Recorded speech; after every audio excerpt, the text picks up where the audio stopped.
Buenas, buenas tardes, día del Mundial, de la final. Bienvenidos y gracias por estar aquí. A lo mejor nos enteraremos quién ganó estando aquí nosotros en la sesión. Bien, Buenas tardes. buenas tardes, Tania. Hoy vamos a hablar de un tema sumamente importante, uno de los temas más delicados y quizás con que las personas, sobre todo nosotros, pues los docentes, nadie está preparado para hablar, nadie está preparado para hablar del suicidio, nadie. El que diga que está preparado para hablar con el suicidio, a menos que se haya entrenado, por supuesto, bueno, probablemente nos está echando cuento. Para poder hablar del suicidio hay que prepararse. Y esto es un contenido, o sea, esto es una situación, amigos, que podemos tener en nuestras aulas de clase este tipo de comportamiento, de este tipo de verbalizaciones y situaciones. No les voy a preguntar, solamente les voy a decir cosas para reflexionar. ¿Alguna vez, no me respondan, alguna vez han tenido estudiantes que se han cortado? ¿Alguna vez han tenido estudiantes que han dicho que se han querido morir? ¿Alguna vez han tenido estudiantes que literalmente se han suicidado? ¿Alguna vez han tenido estudiantes que, les, que han tenido esas conductas de autolesión, como por ejemplo quemarse, arrancarse el cabello? Bueno, esas son, todo eso que acabo de mencionarle y muchas otras cosas más, están relacionadas o vinculadas con el tema del suicidio.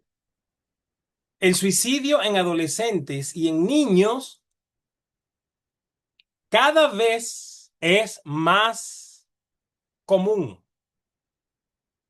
Es algo, es algo cada vez más común.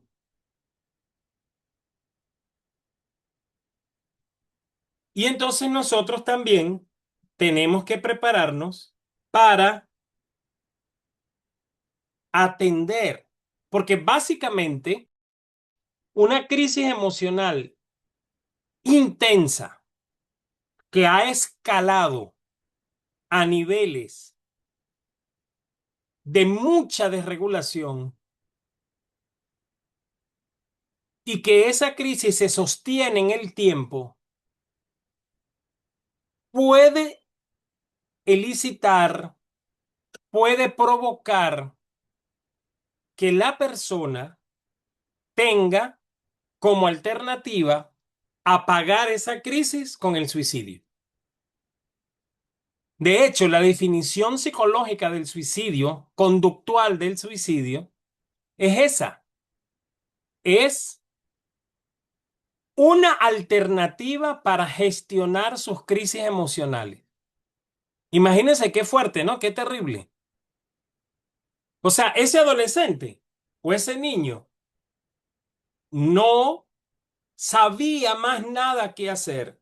Y como la crisis, el dolor emocional era tan grande, simplemente, no chico, pero simplemente prefieren acabar con su vida. ¿Sí? Yo ayer yo soy profesor de la Universidad Rafael Urdaneta y ahí soy profesor de psicólogo, trabajo en la maestría en psicología clínica allí.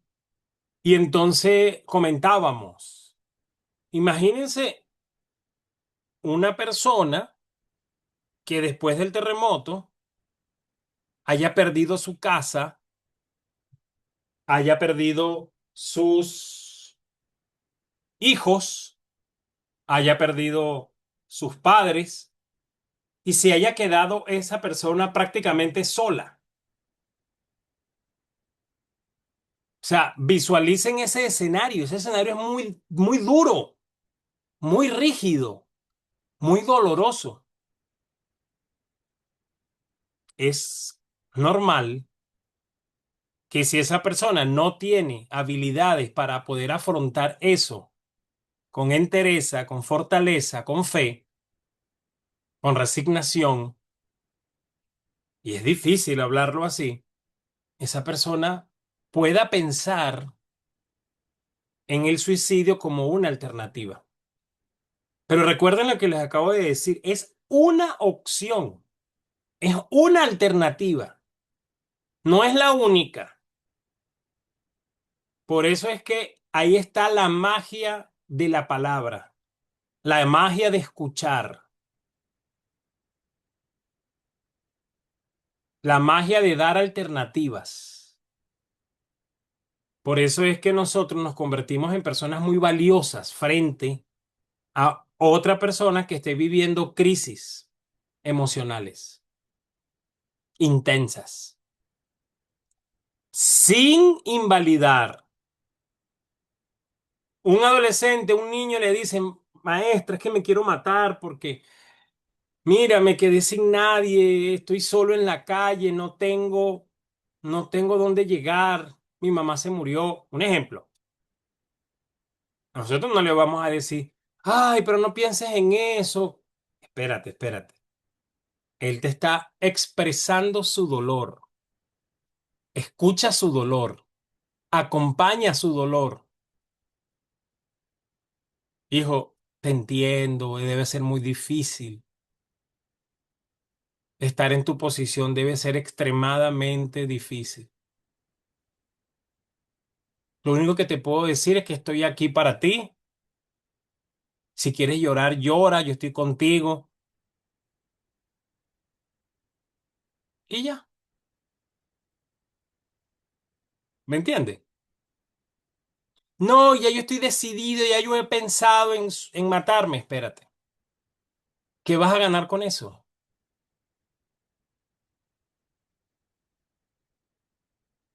Vamos a respirar, vamos a caminar, vamos a hablar, vamos a distraerlo. Y ya eso es un caso grave que tenemos que derivar con urgencia a los departamentos correspondientes. Y en ese momento, mientras que usted no lo entregue al departamento correspondiente, usted no lo puede soltar. Tiene que tenerlo allí. ¿Me entiende? ¿Por qué? Bueno, porque está en riesgo su vida. Y esas cosas, si no la han visto, a lo mejor la van a ver. Entonces, bueno, nos preparamos para eso. El tema de hoy es prevención del suicidio. ¿Qué es el suicidio? El suicidio es el acto por el que una persona se provoca la muerte de manera intencional. Esa es la definición topográfica. Es cuando simplemente la persona se provoca la muerte. Según Marshall Linehan, psicóloga norteamericana, creadora de la terapia dialéctica conductual, dice, el suicidio es principalmente una respuesta de solución de problemas. ¿Vieron eso? Es una respuesta de solución de problemas a un dolor emocional extremo e intolerable. Estas palabras deberían estar en rojo, porque no es a cualquier dolor, no, es a un dolor extremo e intolerable. O sea, la persona, eso que lo aprisiona en el pecho, es demasiado fuerte, lo ahoga. Y como no consigue la salida, no consigue la forma de cómo escapar de ese dolor, lo quiere apagar. Pero antes de apagarlo, hace otras cosas, ¿no? intenta hacer otras cosas. Normalmente hay una premisa psicológica que dice que todo lo que no hablamos, el cuerpo lo somatiza, lo expresa, lo guarda. Por eso es que escuchar a una persona que está viviendo un dolor emocional extremo e intolerable es darle un tiempo de esperanza para que esa persona no piense en el suicidio como una alternativa de solución de problemas. Porque cuando yo lo escucho, cuando yo lo invito a hablar, él está expresando ese dolor extremo e intolerable.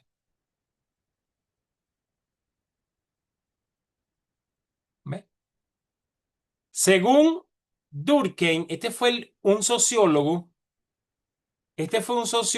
que fue el primero en realizar un estudio sobre el suicidio desde la óptica del sociólogo.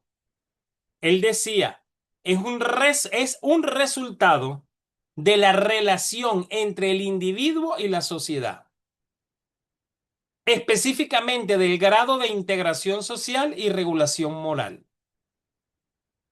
Entonces, date cuenta que él está explicando que cuando el individuo interactúa con la sociedad, pero él no se siente integrado en la sociedad y no puede regular la norma de la sociedad, busca el suicidio como alternativa. Vamos a traducir esto con palabras más sencillas. Pertenencia. El individuo tiene que sentirse que forma parte de. Cuando un individuo siente que no forma parte de, ese individuo pierde el sentido de su vida. Si él ve que en la casa la mamá lo desprecia, el papá lo maltrata, los hermanos lo aborrecen, va para el colegio y los compañeros le hacen bullying, no quieren juntarse con él en los equipos y en los grupos, y viene y le pregunta a la maestra, y entonces la maestra que no sabe qué hacer, lo ignora también, a veces ni siquiera es por maldad, sino simplemente porque no sabe cómo abordar eso. Él es un niño que crece sin sentirse integrado.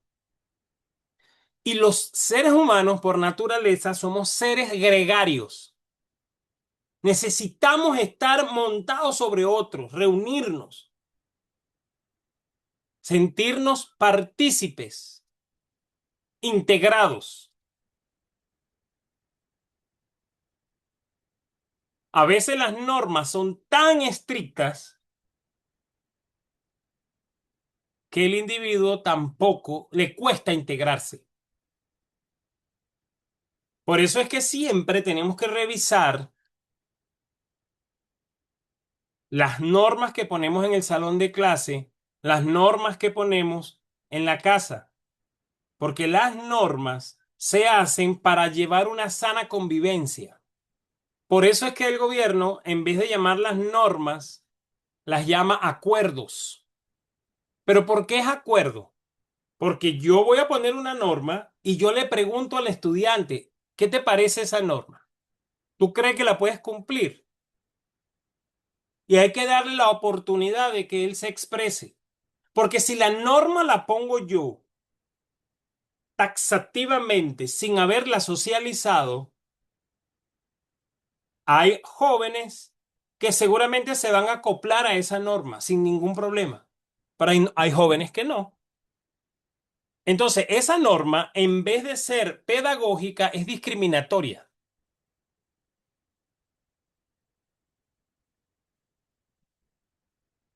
Por eso es que por naturaleza las normas se discuten. Se hace un proyecto de ley, se lleva a la Asamblea Nacional, se lee artículo por artículo, se debate. se aprueba en su primera discusión, luego se va, se sigue, se lleva al pueblo para que el pueblo la lea, así era antes, pues, que el pueblo la lea. De repente ahorita también es así, solo que no recuerdo últimamente que nos hayan presentado una ley para estudiarla. En otros países las leyes se aprueban por asamblea popular, o sea, por votación popular. Bueno, esa construcción de la norma también debe ser una práctica en nuestras aulas de clase y en nuestras casas,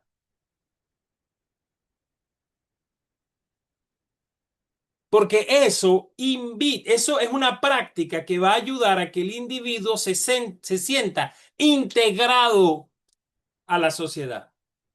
Y la sociedad va a decir, wow, él va a decir, wow, mira, me tomaron en cuenta. Lo que yo dije, no me lo invalidaron, me lo aceptaron, me lo escucharon. Bueno, no quedó, pero tuve la oportunidad de decirlo. No me quedó aquí como un tarugo en la boca. ¿Se dan cuenta de la importancia? Durkheim decía eso, pues. Yo en el año 2021 hice un curso que era prevención de suicidio en el contexto escolar para adolescentes, de niños, niñas y adolescentes en el contexto escolar. Y tuve la oportunidad de hacer ese curso maravilloso y nos mostraban imágenes, dibujos que hicieron algunos estudiantes que estaban hospitalizados, eso es en México, estaban hospitalizados por intento suicida. O sea, adolescentes que intentaron matarse, los tenían hospitalizados en un hospital psiquiátrico infantil y los terapeutas los pusieron a dibujar y les hicieron una pregunta. Les pusieron a dibujar el suicidio y eso no lo hagan. Nadie hace eso, ¿ok? Eso lo hacen son psiquiatras y psicólogos preparados. Yo solamente les voy a mostrar las respuestas de los muchachos. Se le preguntó, dibujen el suicidio, digan qué es el suicidio y qué cosas deben hacer para prevenir el suicidio. Y lo que vamos a ver ahorita son imágenes reales de esos niños, no imágenes de los niños, imágenes de sus dibujos con sus, las respuestas a sus preguntas. Este es un niño M de 11 años que estaba diagnosticado con un episodio depresivo grave. Le preguntan, ¿qué es el suicidio? Este fue su dibujo. Él dijo, es algo que te va a poner feliz y nadie te pegaría y no sufrirías más. Imagínese el dolor que tendría que haber estado viviendo esta criatura, que él dice que el suicidio te iba a poner feliz, porque ya más nadie te pegaría y no sufrirías más.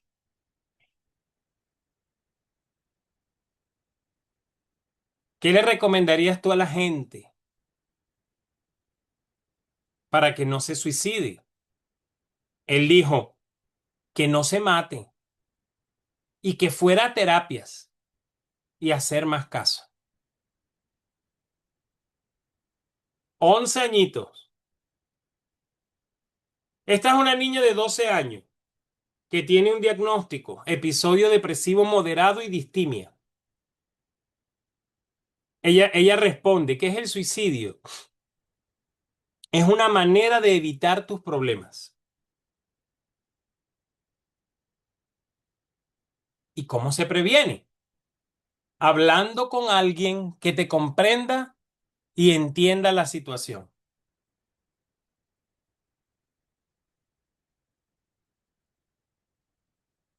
¿Se dan cuenta lo importante de hablar con alguien? ¿Se dan cuenta lo importante lo que estamos haciendo nosotros como docentes?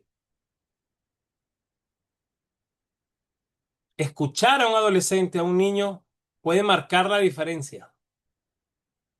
Esta es una niña de 13 años, diagnóstico, episodio depresivo moderado y distimia.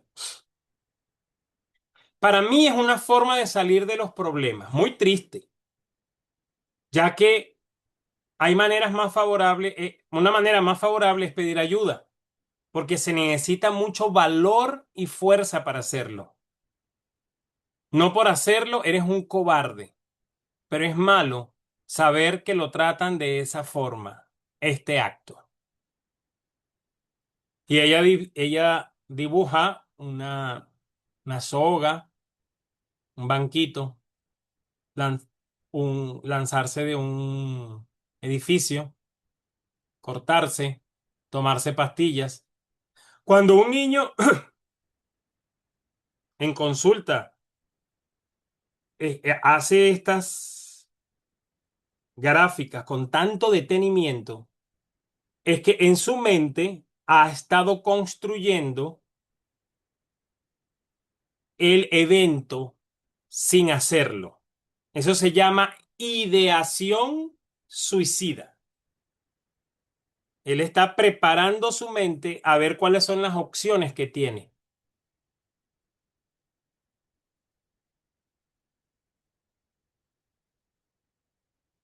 Este es un varón de 14 años con un diagnóstico de distimia y trastorno oposicionista. El trastorno oposicionista es ese muchacho que todo le consigue, dice que no y se opone. No solamente dice que no, sino que se opone a la norma, a cualquier norma. Claro, esto tiene que ser diagnosticado por un especialista, pero más o menos por ahí va esta definición. Él responde que es el suicidio, es una herramienta de escape y liberación acompañada de dolor. Él se siente libre, ¿ves? Mira cómo dibuja.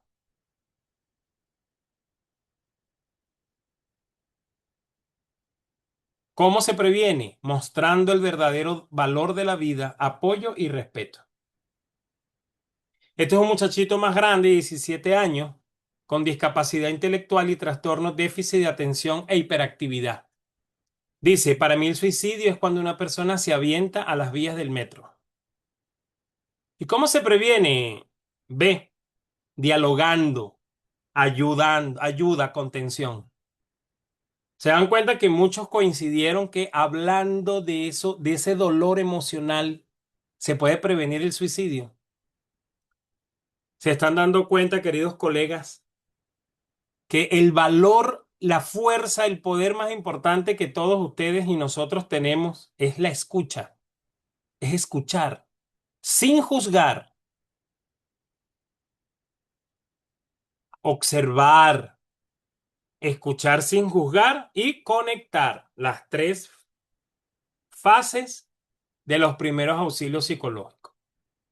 ¿Cuáles son algunos de los mitos del suicidio? Quien haya sido suicida nunca dejará de serlo. Falso. Los pensamientos suicidas no son permanentes. Y quien los ha tenido puede llevar una vida larga. Solo las personas con trastornos mentales son suicidas. Falso. Todas las personas que se quitan la vida tienen un trastorno mental. No todas las personas que se quitan la vida tienen un trastorno mental.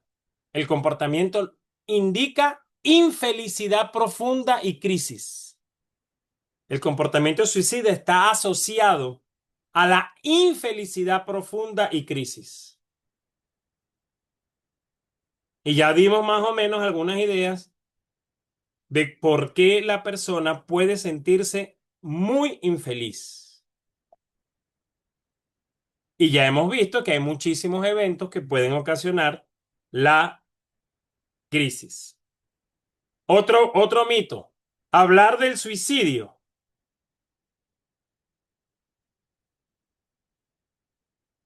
Perdón, hablar de suicidio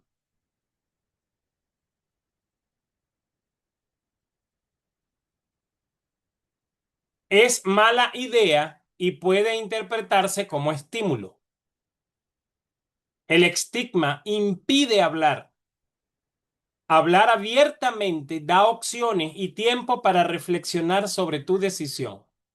Si una persona dice, por ejemplo, cónchale, tú sabes que nadie me escucha, mi mamá no me escucha, mi papá no me escucha, y de repente llegan al colegio y lo escucha un maestro, un profesor, ya esa creencia que nadie lo escucha se fractura y entonces comienza a él tener opciones. Quien habla de suicidio no tiene la intención de cometerlo. Cuidado, falso.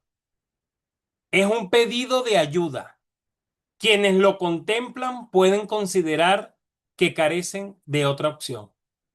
Nunca desestimemos, nunca jamás, una conversación sobre muerte o sobre el suicidio. Nunca pensemos que es una tontería. Tampoco nos vamos a alarmar porque la cosa no es, tampoco es la idea. Aplicar PAP. Oye, estoy escuchando que dijiste que te quieres matar, Guillermo. ¿Quieres hablar un poquito de eso? No, profe, lo que pasa es que tengo muchos problemas en la casa. A ver, cuéntame cuáles son los problemas. Y él comienza a hablar. Y tú le dices después, pero te das cuenta, hablar del suicidio. O sea, pensar en suicidarte te ayudaría a solventar los problemas. Bueno, pero ya yo no los voy a tener, pero no tienes manera de saber si los vas a solventar. Hay que dejar que él hable y que él se exprese. Si llega un momento que ya no tenemos argumento o nos ponemos muy nerviosos de hablar del tema, tú le vas a decir, mira, vamos a hacer algo. Yo no te puedo dejar solo. Vamos a hablar con la psicóloga. Vamos a hablar con el orientador. Si no hay nadie en el colegio, lo que me estás diciendo me preocupa mucho. Yo me preocupo mucho porque te aprecio, porque te estimo, porque te quiero y no quiero que te pase nada. Así es que bueno, vamos a hablar con alguien para que puedan seguir ustedes teniendo esta conversación que yo no la puedo tener contigo porque no sé cómo ayudarte. Eso es en el caso de que la conversación se vuelva un poquito complicada, ¿verdad? O sea, se algo muy intensa, tenemos que derivarlo, entregárselo a alguien para que hable. Pero normalmente las presiones o las crisis emocionales que pueden tener los adolescentes normalmente se bajan, disminuyen solo con hablar. Disminuyen. Evidentemente, si usted hizo primeros auxilios psicológicos, usted tiene que hacer su registro y derivarlo, porque acuérdense que la última fase de los primeros auxilios psicológicos es la vinculación. ¿Con quién vinculamos? Con psicólogo, orientador, psicopedagogo, con el director o subdirector del plantel y con sus padres. La mayoría de los suicidios suceden repentinamente sin advertencia previa. Falso. La mayoría tienen signos de advertencia verbales o conductuales. Conocer esos signos es vital. El suicida está decidido a morir. Falso. Muchas son ambivalencias acerca de la vida o la muerte. El acceso a apoyo emocional en el momento propicio puede prevenirlo. Me preguntaba una compañera por el WhatsApp que ella pensaba que eran 4 sesiones, son 6. Primeros auxilios psicológicos tiene 6 sesiones. Hoy estamos viendo la quinta y la semana que viene es la última que es autocuidado del docente. Yo les decía a ustedes, o sea, hablábamos de algunos términos, aquí se los voy a presentar de manera formal. El suicidio ya sabemos qué es la consumación de un, un acto que le causa la muerte a la misma persona. Una ideación suicida son pensamientos que varían desde ideas vagas hasta planes específicos. ¿Ok? Eso es una ideación suicida. O sea, tengo la idea de acabar con mi vida, ¿verdad? No sé cómo hacerlo, o voy construyendo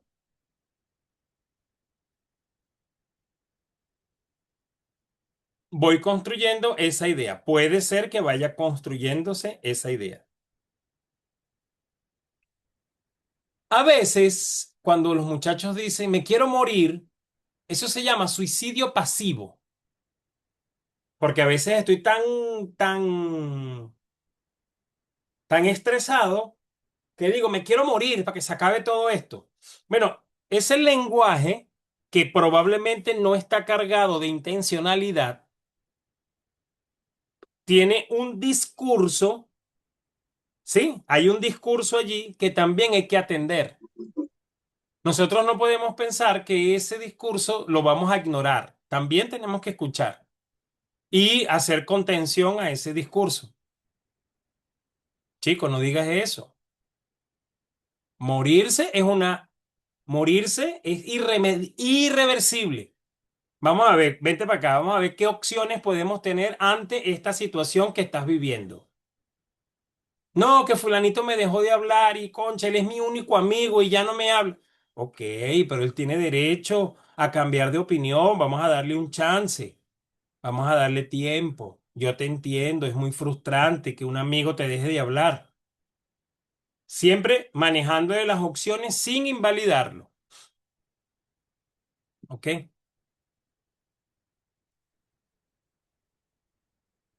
Otro es la comunicación suicida. Expresiones verbales o no verbales de intención como amenazas o comentarios indirectos. Entonces, esa comunicación también es otro concepto clave en el tema del suicidio. El otro es la conducta parasuicida. Son también llamadas casis o autolesión sin intención suicida. Una autolesión deliberada sin una intención clara, por ejemplo, cortarse con un cuchillo, con un exacto, clavarse una aguja, jalarse el cabello, pellizcarse, pellizcarse muy fuerte y hacerse sangre, agarrar y apretar el cuello hasta quedar asfixiado. Esas son conductas que pudieran no tener intención suicida, pero son conductas que están vinculadas con el comportamiento suicida. Ellas, a la larga, se pueden ser el preámbulo de una conducta consumada. Gestos suicidas, por ejemplo, actos que parecen intentos, pero con baja probabilidad de muerte. Por ejemplo, agarrar una toalla y ponérsela en el cuello y jugar a que se está jalando.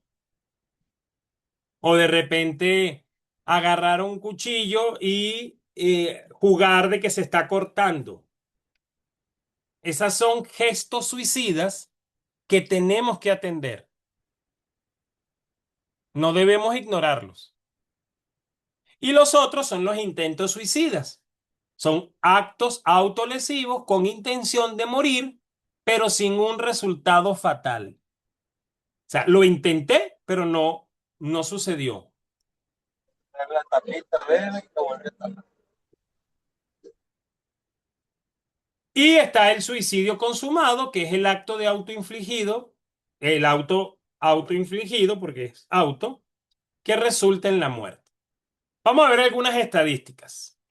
Según la Organización Mundial de la Salud, el suicidio representa actualmente la cuarta causa principal de muerte a nivel mundial en jóvenes entre 15 a 29 años, siendo una urgencia crítica de salud pública, aunque en algunos países específicos puede subir al segundo o tercer lugar. El consenso mundial actual lo ubica en el cuarto lugar. Proporción de intentos. La ideación y la conducta, o sea, pensar en matarme y matarme, hay una estadística que señala que la persona ha hecho alrededor de 20 intentos previos. ¿Sí entienden? O sea, una persona que logra suicidarse lo ha intentado hacer 20 veces antes. De alguna u otra manera lo ha pensado, lo ha planificado, ya tenía todo destinado y cuando fue se arrepintió. Porque atentar contra tu vida, tu cerebro está diseñado para protegerte de la muerte. Todo lo que el cerebro hace, el miedo, la ansiedad, son manifestaciones del cuerpo para protegerte de la muerte. Entonces, tienes que intentar muchas veces para poder, vamos a decirlo, hackear el sistema de protección que tiene tu propio organismo. Y llega un momento que ya la conducta se ha consolidado y se manifiesta el evento. ¿Ok? Por eso es que la estadística señala que la persona lo ha intentado muchas veces antes. Aproximadamente el 90% de los adolescentes que fallecen por suicidio presentaban una condición de salud mental o vulnerabilidad emocional. Vean esto. O tenían una depresión severa o tenían una vulnerabilidad emocional no tratada. Eran muy impulsivos o eran muy retraídos, no se involucraban con la gente. La gran mayoría, hasta un 80% de las personas con conducta suicida, emiten señales de advertencia, verbales o conductas antes del acto, lo que desmiente el mito de que el que lo va a hacer no lo dice. Las personas hacen el intento de buscar la atención, de buscar regular sus emociones conversando con alguien, haciendo algo,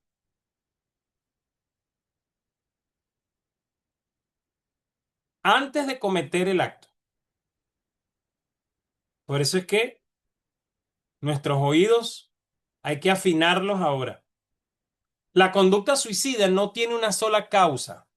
Las principales factores de riesgo incluyen antecedentes de trauma, por ejemplo, vivir experiencias traumáticas como terremotos, violación, asesinatos o disfunción familiar, familias totalmente disfuncionales, acoso escolar, trastornos de la salud mental, consumo de sustancias, marihuana, cocaína, etcétera, y fácil acceso a los medios letales. Nosotros en nuestra casa debemos proteger cualquier elemento. En el colegio tenemos que proteger cualquier elemento que pueda ser utilizado por alguna persona para suicidarse. Las cuerdas, los bisturí, los cúter, las agujas, las pastillas. Todo eso debe estar protegido, bajo llave, guardado. Porque las personas no estamos exentos a tener crisis emocionales. Y si esa crisis está muy, muy alta, bueno, podemos atentar contra nosotros. Vean esto, este es el promedio de suicidios registrados en Venezuela desde el 2020 hasta el 2024. Esta es la línea promedio de los casos mensuales que son 28. Vean cómo en algunos meses, mira la tendencia, entre enero 2020 y marzo 2023, estamos aquí en plena pandemia. Observen cómo fue incrementando. La tendencia fue al incremento. En marzo 2023 en Venezuela se registraron 50 suicidios, más de 50.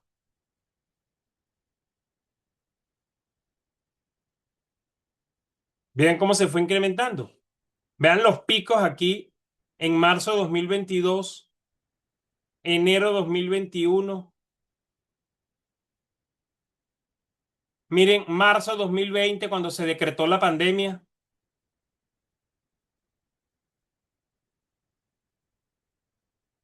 Luego hubo un periodo de transición donde se estabilizó desde abril 2023 a septiembre 2023. Se levantó la pandemia, comenzó las cosas a regularizarse un poquito en el país y observen cómo se descendió entre octubre de 2023 y abril 2024. Luego se estabilizó y en octubre de 2024 hubo un repunte. Ya estábamos por debajo de 20 y en octubre de 2024 se elevó a más de 30. ¿Qué te indica a ti esto? Que nosotros no somos ajenos, sobre todo los niños, no somos ajenos, no son ajenos a lo que pasa alrededor de su vida. Nosotros somos un objeto del sistema. Estamos dentro de un sistema. Y las conductas surgen producto de la interacción de ese elemento con los otros miembros del sistema. Si algo pasa en el sistema grande, en el país, en mi familia, en mi colegio, en mi escuela, impacta en mi vida. Y si no tengo habilidades para afrontarla, impacta aún más. Aquí tenemos también otra estadística del suicidio en Venezuela del 2024, que son los últimos datos que tenemos oficiales.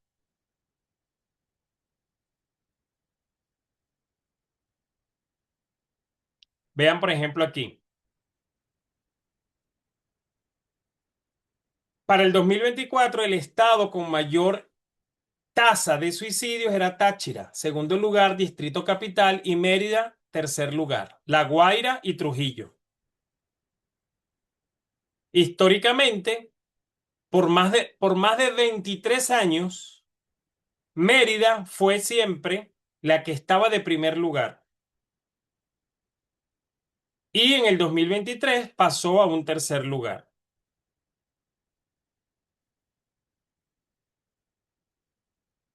Hay que entender de que se estima que el 50% de los registros de las personas que se suicidan no notifican. La familia no notifica eso, notifica otra causa de muerte, porque hay mucho estigma con relación al suicidio. Para el 2024 se estimó que 1.962 personas se suicidaron.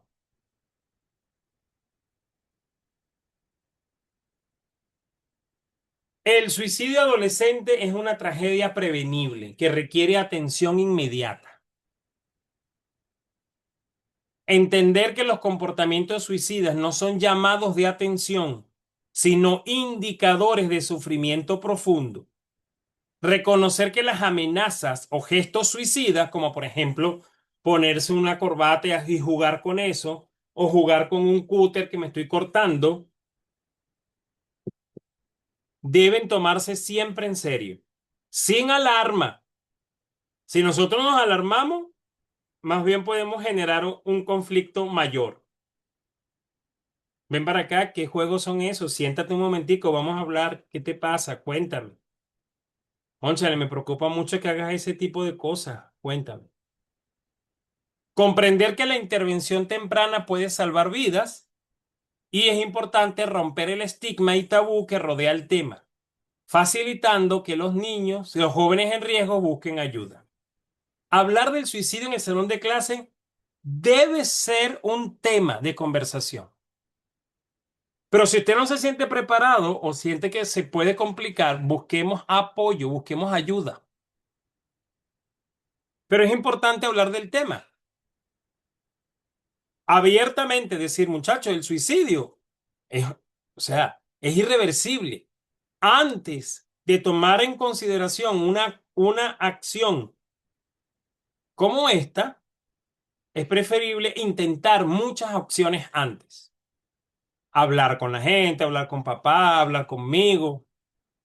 Si usted siente que de repente ese es un espacio que se le complica, busque hablar del tema con la psicóloga del plantel o con el psicólogo, con el orientador. Es importante. O buscar un especialista que hable del tema. Eso es un tema que también hay que hablarlo en las escuelas de familia. Esto es algo que no estamos exentos. ¿Cuáles son los factores de riesgo en los adolescentes para que invitan? Son factores predisponentes, variables disposicionales que estimulan, que pudieran estimular el tema del suicidio. Bueno, aquí las tenemos. No significa que si la persona ahora tiene, qué sé yo, estrés académico, se va a suicidar. No estamos diciendo eso. Pero todos estos son factores que pudieran estar vinculados directamente con estas conductas vinculadas al suicidio. Trastornos mentales, baja autoestima,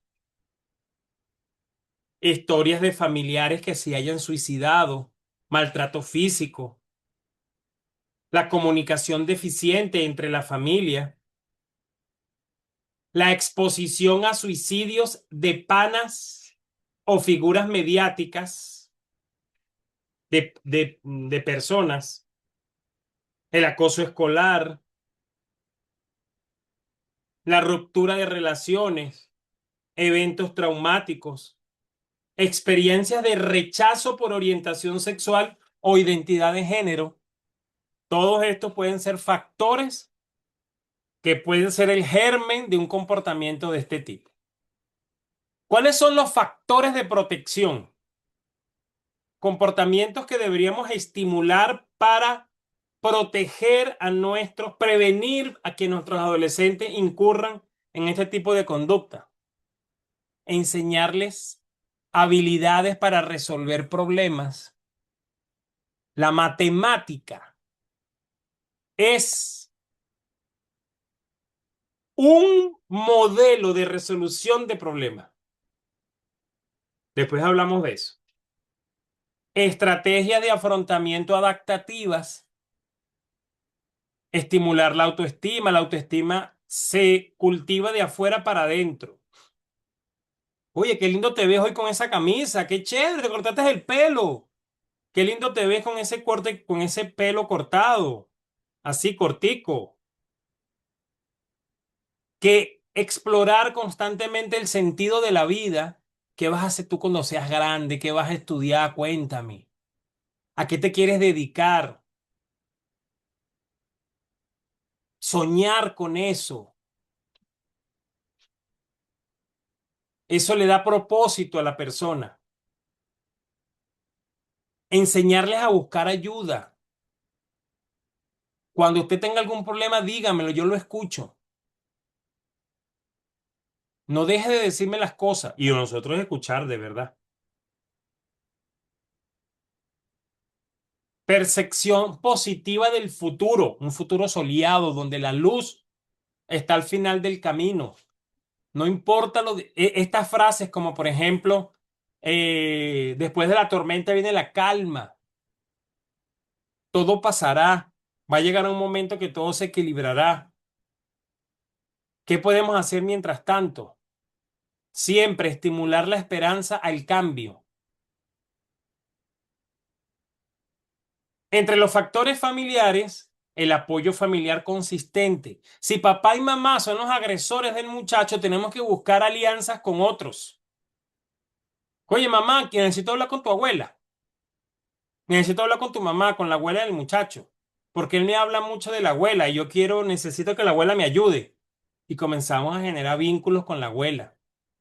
Comunicación abierta y efectiva, vínculos afectivos sólidos, cohesión familiar, supervisión parental adecuada. en las escuelas de familia, enseñar a los papás que los niños tienen derecho a expresar sus emociones de manera libre, sin necesidad de que ellos se sientan presionados. Enseñarles a los muchachos redes de apoyo sólidas. Si usted tiene algún problema, primero habla conmigo. Si no estoy yo disponible, hable con la subdirectora. Si la subdirectora no está disponible, hable con la directora. Usted pida hablar con ella. ¿Me entienden? O sea, hay que indicarles, incluso ir más allá. Mira, por allá hay una oficina que se llama Consejo de Protección.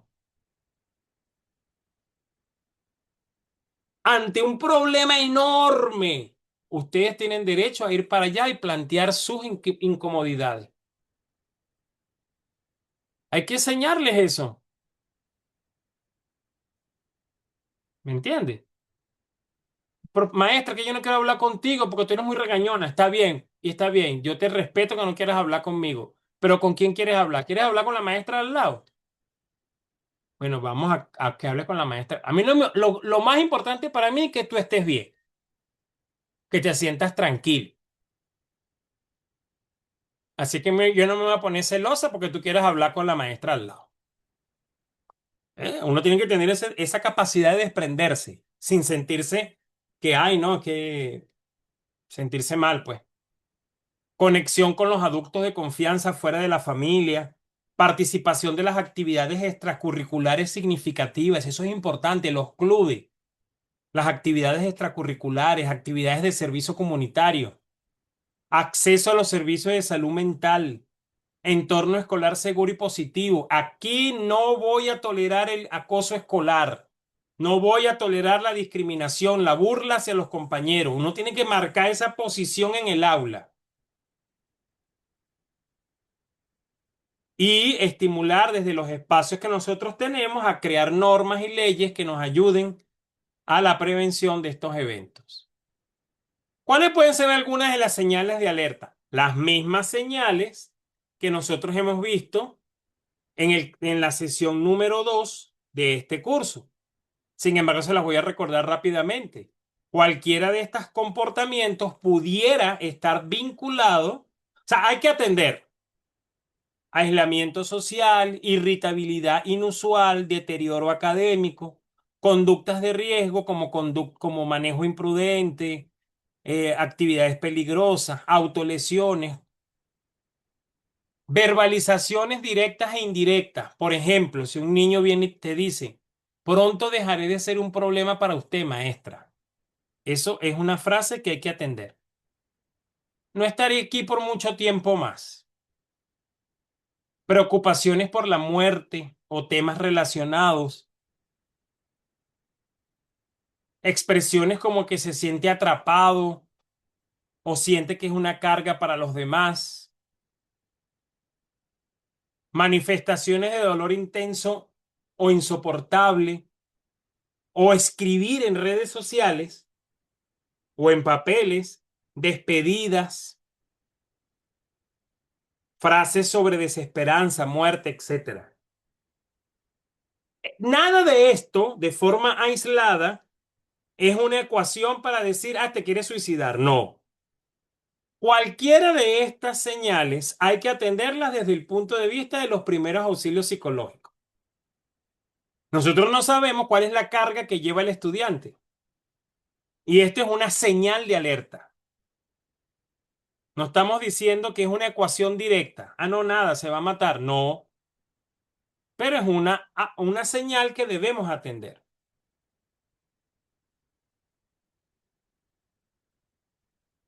¿Cómo podemos hablar abiertamente del suicidio? O hablar abiertamente frente a una persona que está manifestando este tipo de conductas.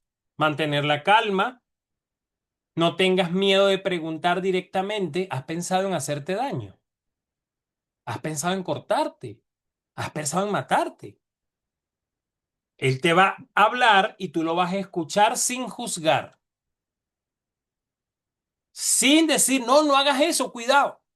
Valida los sentimientos del estudiante, tienes razón, es lo que tú estás viviendo es una cuestión muy difícil, emociones y sentimientos, no conducta. Pero suicidarse no es una acción. Guillermo, suicidarse no. Tú te imaginas si te llega a pasar algo, ¿cómo voy a quedar yo como tu maestra? Como tu maestro. Me voy a quedar muy triste. Yo a ti te quiero mucho, te aprecio muchísimo. Para mí sería muy difícil. ¿A quién es la persona que tú más quieres en este mundo? A mi mamá. Imagínate tú. Dime tú, si tú no estás, ¿quién te extrañaría? Mi abuela. Imagínate, tu abuelita. No, esa conducta no te la no te la puedo aceptar. Yo entiendo que estás pasando por un momento muy difícil, pero esa conducta no. Por más difícil, transmite esperanza, por más difícil que sea la situación, vamos a buscar ayuda para que eso se solucione. ¿Ok? Pero yo no estoy capacitado para eso. Así que yo necesito, ¿verdad? Que en este momento vayamos a hablar con la psicóloga. ¿Ok? O vayamos a hablar con la directora. Derivas. Vamos a hablar con la directora para ver cómo te podemos ayudar, porque la idea es que tú de aquí salgas con una alternativa de ayuda. ¿Sí me entiendes? Gracias a Dios, estas situaciones de suicidio no es lo más común en el aula de clase, pero es probable que en algún momento la tengamos y tenemos que estar preparados, pues. ¿Cuáles son las herramientas para la prevención? En el salón de clase, fomentar un ambiente escolar seguro, fomentar un ambiente escolar seguro, promover la comunicación abierta y la expresión emocional. Aquí todos pueden decir cómo se sienten, yo no me voy a molestar. Si me quiere decir algo, véngame para... Usted tiene que modelar, entrenar eso. Enseñar las habilidades de afrontamiento y resiliencia. Si usted se siente con mucha ansiedad, vamos a hacer la técnica del espagueti. Si usted se siente con mucha angustia, vamos a hablar. Vamos a contarnos las cosas entre nosotros como amigos. Y si usted siente que eso no es suficiente, usted puede ir directamente con la psicóloga, con el orientador y hablar. Esto debe ser norma en las aulas de clase. Vamos a ver este ejemplo. Laura, estudiante de 15 años, siempre ha sido académicamente destacada y participativa en clase. Durante los últimos 2 meses, usted ha notado un cambio significativo. Sus calificaciones han bajado drásticamente. Señal de alerta. No entrega los trabajos, señal de alerta. Y cuando lo hace, la calidad es inferior a su nivel habitual. En clase permanece callada y distraída, señal de alerta. Recientemente escribió una redacción para la clase de literatura donde el personaje principal ya no quería ser una carga para nadie. Ojo, manifestación indirecta de la muerte. Y encontraba paz en la idea de desaparecer. A lo mejor es algo poético, chévere, a lo mejor no. Tenemos que abordar. Al finalizar una clase, usted la aborda para preguntarle sobre estos cambios. Laura, con lágrimas en los ojos, le confiesa que desde que sus padres comenzaron el proceso de divorcio, se sienten culpable y responsable. Añade que ha pensado que todos estarían mejor si ella no estuviera y menciona que ha investigado en Internet formas de dormir para siempre. Aquí hay una confesión directa de una ideación suicida. Preguntas.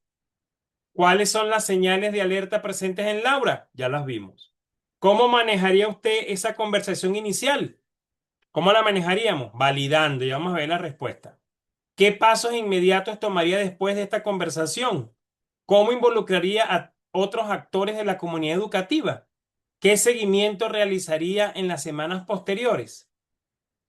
Vamos a ver. ¿Cuáles son las señales de alerta? Bajo rendimiento, expresión indirecta de la ideación suicida, con el cuento que hizo en lengua, investigación de método suicida, llanto y angustia emocional evidente, sentimientos de culpa y responsabilidad por la separación de los padres, y deterioro notable en la calidad de sus trabajos. ¿Cómo manejaría esta conversación inicial? Buscamos primero un espacio privado y tranquilo, libre de interrupciones, adoptamos una actitud de escucha activa sin mostrar alarma excesiva, expresar preocupación genuina por los cambios observados, validar los sentimientos sin minimizarlos, preguntar directamente sobre los pensamientos suicidas. ¿Has pensado en hacerte daño? Agradecerle su confianza y asegurarle que no está sola, explicarle que es necesario buscar ayuda adicional, evitando prometer confidencialidad absoluta. Cuando un estudiante te confiesa intención suicida, no podemos prometer silencio, porque primero está la vida de él. Mantener la calma y transmitir esperanza, señalando que existen alternativas. ¿Qué pasos inmediatos tomaría después de la conversación? No dejar a Laura bajo ningún concepto sola, contactar inmediatamente al personal de apoyo psicológico del centro, notificar a la dirección del colegio siguiendo el protocolo establecido, contactar a los padres tutores para informarles de la situación, facilitar la derivación a servicios de salud mental especializado, documentar la conversación y las acciones tomadas, importantísimo, y si el riesgo es inminente, considerar el traslado a un servicio médico. Si el riesgo es inminente, si ya intentó cortarse o algo así, ojalá nunca tengan que ver eso, pero no lo podemos dejar solo, hay que llevarlos a un ambulatorio de una vez y a los padres.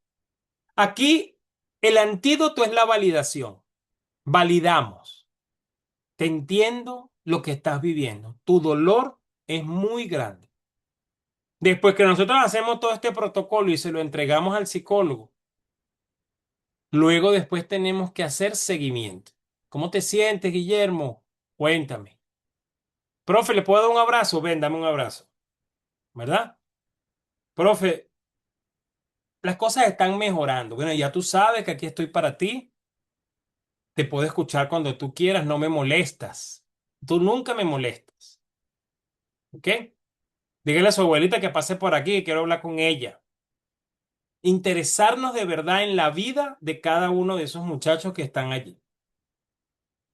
Si usted cree en Dios, usted sabe que nada de esto es casual. Usted está allí es por algo. Bueno, queridísimos, hoy fue larga la exposición. Muchísimas gracias. Estoy preparando un libro. Estoy preparando un libro, se lo voy a mostrar, es una primicia. Todavía nadie lo ha visto. Estoy preparando un cuadernillo de primeros auxilios psicológicos para docentes,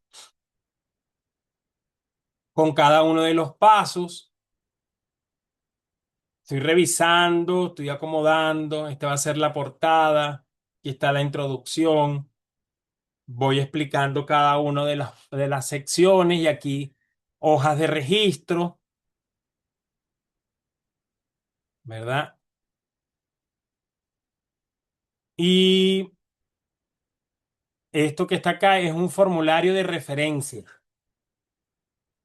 Atendemos a un muchacho en el salón de clase, escribimos lo que sucedió, escribimos cómo apliqué los primeros auxilios psicológicos y a quién le entregué el muchacho. Fírmeme aquí, maestra. Fírmeme aquí, directora, que le hice entrega y usted se queda con ese reporte, porque no estamos hablando de cualquier reporte. Estamos hablando del reporte de la vida, de la atención emocional de un niño que usted atendió. Cuando lo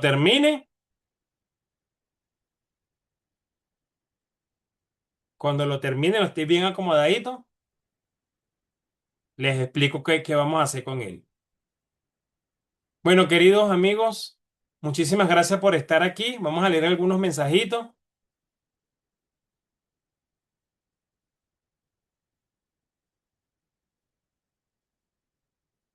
Yesenia me saluda. Saludos, Yesenia, Yoleida, Dilcia, Elsa. Desde Maracaibo, Luz, María Romero, Jenny Coromoto, bienvenido, saludos, Fidel. Ma, Maylin.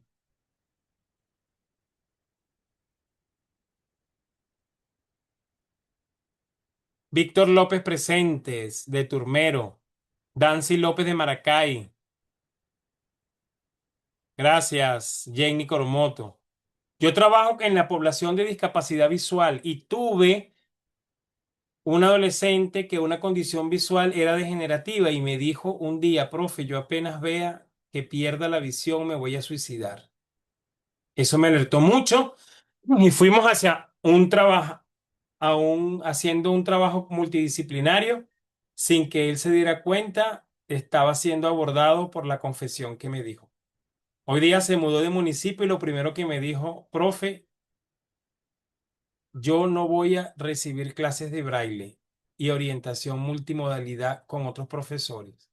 Y bueno, tocó conversar con él para que confiara en otro profesional y paso a paso ha ido cediendo. Y aún que no lo atiendo, no lo he abandonado a la familia, en especial a él. Muchísimas gracias, Yuleida. Personas como tú de verdad hacen falta, más docentes como tú, sensibilizados, que vayan más allá. Lamentablemente somos un gremio demasiado golpeado económicamente. Por eso es que, bueno, te mereces una medalla. Esto es demasiado bonito. Naida Ramírez, hemos tenido casos en el municipio de suicidio de adolescentes y y las posibles causas han sido abandono y desatención de los padres. Es una causa, un factor muy importante. Buenas tardes, Celeste de San José, bienvenida. Desde Maracay, Aragua, Pedro, bienvenido. Miriam Sabino, desde Caracas, bienvenido. Cutin, muy bien, Pedro, sí, así se llama también, las autolesiones. Profe, yo en mi adolescencia tuve comportamientos de suicida por maltrato de mis padres e intento de violación de mi padre. Gracias a una tía me ayudó muchísimo. Y hasta en la adultez recibí ayuda de profesionales en psicología por divorcio. Hoy día me siento bien y no he dejado de formarme en salud mental, es lo máximo. Gracias, Yuleida. De verdad que gracias por abrirte de esa manera y nos hayas compartido esa experiencia y sobre todo la esperanza. Por muy difícil que sea la situación, siempre necesitamos a alguien que nos sostenga, que nos contenga como tu tía y que nos brinde esperanza de seguir adelante. Gracias. Marisol, desde Caracas, bienvenida. Aquino, desde Maracay, gracias. Neida, excelente clase, gracias, Neida. Quisiera tomarle foto a esa lámina. Bueno, no, si no se la tomaste, acuérdate que yo se las voy a pasar. Maylin. Ah, gracias, Neida. Profe, hoy en día también hay docentes que les da miedo dar ese paso de ayudar a los niños. He presenciado situaciones porque hay demasiada violencia en los padres y bueno, los docentes nos resguardamos. Es verdad, es verdad. Y no puedo decir que es mentira, pero bueno, hay que ganarse a esos padres también.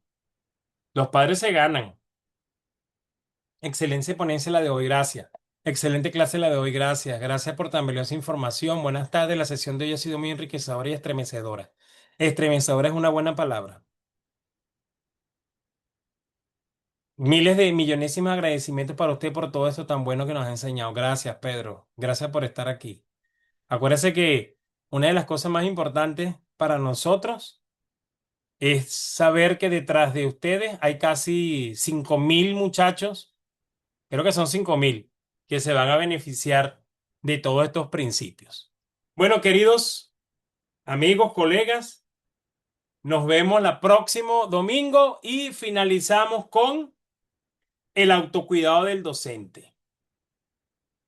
Fui una docente con pensamientos suicidas, incluso a los 14 años. Tuve intentos de suicida por un milagro de Dios, no logré consumarlo, gracias a Dios.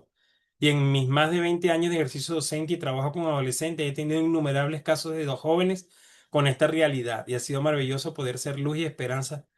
Eso es lo máximo. Cuando uno puede salir y después con esa luz que le da el salir, iluminar a aquellos que están pasando por una situación difícil. Gracias, amigos. Nos vemos entonces la semana que viene para la última clase. Bueno, para, nos comunicamos en la semana para cualquier otro detalle que tengamos. Cuídense mucho. Feliz noche.